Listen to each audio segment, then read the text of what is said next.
Dalam hitungan hari atau pada 16 Oktober nanti, Anies Baswedan segera mengakhiri masa jabatannya sebagai Gubernur DKI Jakarta. Dari 3 kandidat pengganti, Presiden Joko Widodo telah memilih Kepala Sekretariat Presiden Heru Budi Hartono sebagai pejabat Gubernur DKI Jakarta menggantikan Anies Baswedan. Di akhir masa jabatan Anies Baswedan, warga ibu kota masih dihinggapi dengan permasalahan utama yang tak kunjung selesai, seperti banjir, permukiman, dan kemacetan.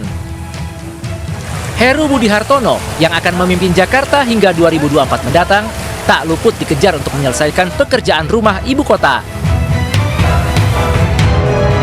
Partai Demokrasi Indonesia Perjuangan (PDIP) selaku parpol yang menyokong Heru berjanji akan mengawal kinerja Heru dalam memimpin Jakarta. Selain memberikan sokongan, PDIP berjanji juga akan mengkritisi Heru Budi jika program-programnya tidak membawa manfaat bagi warga Jakarta. Mampukah Heru Budi Hartono membawa bahtera ibu kota agar warganya menjadi lebih bahagia?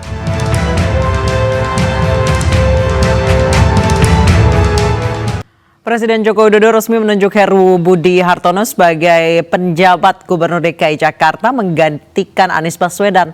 Meski mendapat dukungan dari DPRD DKI Jakarta, namun ada sejumlah catatan terhadap sosok yang menjabat sebagai Kepala Sekretariat Presiden. Apa saja PR besar dari penjabat Gubernur DKI Jakarta? Tepatkah keputusan memilih Heru Budi Hartono? Untuk membahasnya sudah hadir bersama kami Gilbert Simanjuntak, anggota DPRD DKI fraksi PDI Perjuangan, Boyamin Saiman, koordinator MAKI melalui Zoom, dan Yayat Supriyata, pengamat tata kota yang nanti akan segera bergabung melalui sambungan Zoom. Saya ke Pak Gilbert terlebih dahulu.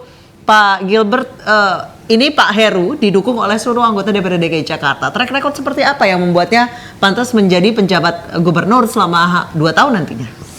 Baik, makasih Mbak Nisa. Saya kira itu prosedurnya ada ya, dalam artian bahwa ada usulan dari DPRD, kemudian masuk ke usulan itu ke Kemendagri, kemudian Kemendagri juga memberikan usulan, dan daftar nama yang sama juga diusulkan oleh Kemendagri. Jadi ada 3 nama sebenarnya.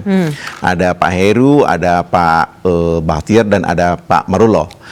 Ketiga nama ini juga namanya disebutkan oleh Kemendagri ke Presiden, dan kemudian ini sudah melalui tim seleksi ya, tim penilai akhir. Artinya kita tidak mencampuri sepanjang syaratnya itu terpenuhi, ya kita masukkan saja. Jadi tidak ada kepentingan apa-apa di situ.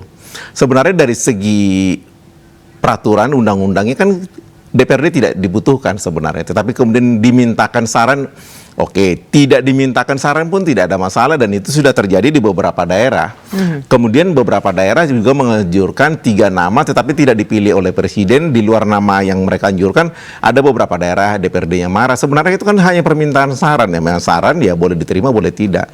Nah, lalu kemudian proses ini sudah melalui tim penilai akhir, artinya bukan Presiden sendiri yang menilai, tetapi ada tim yang dianggap orang yang kompeten di bidangnya untuk menilai ini. Ya kita anggap sudah cukup baik lah ya. Artinya semua prosedur sudah kita lalui, terus mau apa lagi gitu loh. Kan sesuai undang-undang sudah dilakukan. Kalau tidak sesuai undang-undang baru boleh diprotes begitu. Baik, saya ke Pak Boyamin. Pak Boyamin, Anda sempat mencatatkan ada beberapa catatan hukum yang dimiliki oleh penjabat Gubernur DKI Jakarta yang nanti akan memimpin Jakarta selama hampir 2 tahun. Pak Boyamin, boleh Anda jabarkan? Ya, makasih. Jadi saya perkenankan memberikan masukan karena berdasarkan catatan saya ada beberapa hal yang mestinya jadi pertimbangan. Dan ini adalah termasuk kepada Paduka Yang Mulia Presiden Jokowi. Kalau dimungkinkan sebenarnya bukan Pak Heru, sebenarnya saya pada posisi pilihan yang layak untuk dijadikan PJ Gubernur, karena saya punya catatan waktu kasus pengadaan lahan Cengkareng itu Pak Heru Budi ini menerbitkan nota yang mengusulkan untuk membeli lahan itu, dan lahan itu sekarang jadi kasus korupsi, sedang penyidikan di Bareskrim. Dan karena apa? Lahan tersebut ternyata lahan milik Pemprov DKI, dan waktu itu Pak Heru adalah sebagai kepala BPAD yang bagian aset gitu. Nah, itu sebenarnya menurut saya gitu mestinya ada pilihan lain, karena menurut saya mestinya PJ Gubernur ini kan seperti kata Pak Mendagri harusnya bersih dari kasus korupsi dan tidak akan korupsi begitu. Nah, Meskipun memang belum ada catatan korupsinya Pak Heru Budi memang, tapi ini akan banyak konflik kepentingan bagi beliau karena kembali ke Pemprov DKI sementara ada catatan-catatan yang terutama saya sebutkan tadi gitu. Mestinya pihak lain yang independen yang justru dari pejabat senior di Kemendagri seperti dulu zaman pilkada yang lalu itu PJ-nya adalah pejabat senior di Kemendagri dan itu sukses gitu. Jadi ini yang menurut saya banyak hal yang perlu dipertimbangkan kembali, menurut saya itu. Masih. Baik, silakan Pak Gilbert ditanggapi. Saya kira apa pendapat Pak Boyamin sah-sah saja ya, tetapi bukan pendapat Pak Boyamin yang menjadi pegangan kita. Yang menjadi pegangan kita adalah keputusan rakyat seluruhnya, yaitu dalam hal undang-undang yang kemudian dihasilkan oleh DPR bersama pemerintah. Jadi kalau pendapat di luar itu ya sah-sah saja, tetapi bukan itu menjadi patokan. Semua sudah melalui seleksi, sudah dari DPRD, sudah dari kemudian Kemendagri, dan syaratnya kan sangat ketat. ASN, kemudian eselon 1, tidak ada disebutkan di situ mesti pejabat Kemendagri, tidak ada juga yang pejabat dari sumber daya mineral yang kemudian di Bangka Belitung, ada yang kemudian bekas Kapolda, yang kemudian di Papua. Jadi di DKI tidak ada yang masalah sebenarnya dari segi prosedur, bahwa kemudian ada catatan. Saya kira itu sah-sah saja mereka mengatakan ada catatan, tetapi sebaiknya catatan itu jangan kemudian menjadi fitnah dengan cara ya berikan bukti yang otentik apakah terlibat atau tidak.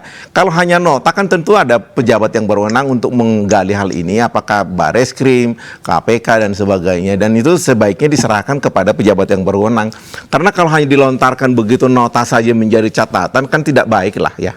Karena itu kan tentunya tidak bodoh tim penilai akhir tidak melihat itu di dalam catatan mereka. Dan kemudian kita sendiri tidak tahu apakah kemudian KPK atau Bareskrim atau kemudian Kejaksaan sudah meneliti ini. Silahkan saja dikasih. Dari kita tidak ada masalah karena ini kan bukan pilihan DPRD dalam artian partai tertentu, tidak. Semuanya memilihnya dan jatuhnya ke 3 nama itu, bahwa kemudian mengerucut ke 1 nama dari tim penilai akhir ya memang mesti 1 nama, nggak mungkin 3-3-nya yang menjadi penjabat gubernur. Baik Pak Boy, catatan jangan jadi fitnah. Silakan tanggapi. Tidak. Saya itu sudah pra-peradilan sampai 4 kali untuk mengawal kasus lahan Cengkareng. Dan bukti nota itu juga sudah saya berikan kepada Bareskrim, dan Bareskrim juga sudah punya.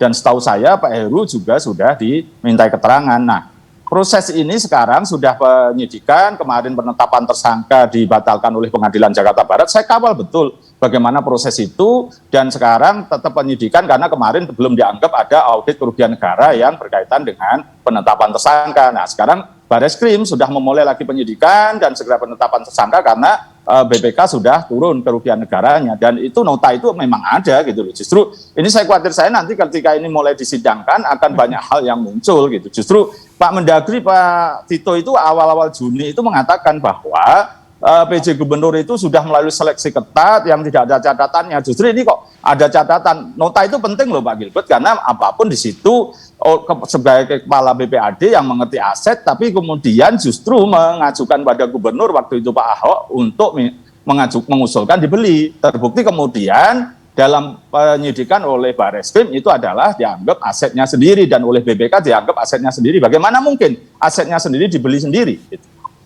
Baik, sebelum saya ke Kang Yayat, saya persilahkan dulu Pak Gilbert untuk menjawab.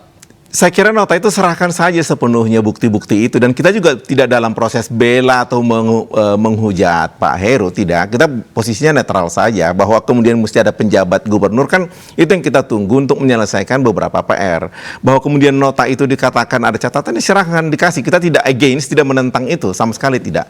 Tetapi jangan juga kemudian hanya nota kemudian menjadi catatan buruk karena digaungkan melalui media. Kita harus menghargai bahwa tentu seleksi ini juga sudah melibatkan proses penelitian mengenai nota itu. Tidak mungkin Pak Boyamin lebih tahu daripada panitia seleksi. Percayalah kepada panitia seleksi, dan saya kira mereka juga tahu sejauh mana keterlibatan, dan kalau kemudian belakangan nanti terbukti ya kita serahkan kepada hukum. Jangan kita kemudian menghukumi dari sekarang, karena kalau tidak DKI ini juga tidak ada pejabat nanti. Kita juga pusing kalau kemudian tidak ada pejabat begitu. Silakan saja kita serahkan kepada aparat yang berwenang. Jangan kita yang kemudian melakukan prejudice begitu. Baik, saya ke Kang Yayat terlebih dahulu. Sebentar. Iya, silakan Pak Boy, silakan boleh singkat saja sebelum kita. Sebenarnya saya tidak menghukumi, tidak menjustifikasi apapun, karena kan saya hanya mengingatkan kembali pernyataan Pak Mendagri yang mengatakan bahwa PJ Gubernur itu akan diseleksi yang tidak potensi ada perkara dan kaitannya dengan hukum dan masa lalu masa datang. Saya mengingatkan kembali kok ini, hanya mengingatkan itu karena memang ada proses itu. Tapi gitu. kalau sudah terpilih kita mesti terima, Bung. Masih itu aja. Ya, kalau sudah terpilih kita mesti terima begitu. Oh, ini kan belum dilantik. Saya mengingatkan barangkali bisa proses itu kan namanya SK kan disebutkan di bawahnya. Bisa jadi. Justru ini saya mengingatkan. Kita setuju. Soal Kita setuju.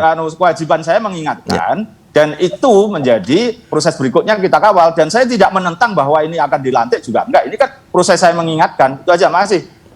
Baik, saya ke Kang Yayat. Kang Yayat, 5 tahun sudah diselesaikan oleh Gubernur Anies Baswedan walaupun sempat berganti wakil gubernur di pertengahan jabatan. Menurut Anda sudah selesai masalah Jakarta atau masih ada yang tersisa? Seperti akhir-akhir ini kan banjir dan macet lagi nih. Iya, yang pertama harus kita akui bahwa persoalan Jakarta itu ada persoalan tahunan menahun ya. Artinya kita tahu tentang persoalan banjir, macet, dan persoalan masalah bencana lainnya selalu menempel dengan Jakarta. Tapi yang menjadi catatan memang ada beberapa hal yang positif yang sudah dilakukan. Antara lain misalnya integrasi transportasi. Ini luar biasa menurut saya karena ada upaya untuk membuat bagaimana Jakarta bisa keluar dari masalah kemacetan. Nah, yang kedua ada upaya misalnya integrasi dengan persoalan tarif. Kemarin sudah mulai di launching kemana-mana 10.000, ini luar biasa bagi kita di tengah krisis bahan bakar yang cukup solid, kemacetan di mana-mana, pembenahan sistem integrasi merupakan hal perlu kita apresiasi sebagai bentuk performan dari upaya untuk mengatasi masalah kemacetan.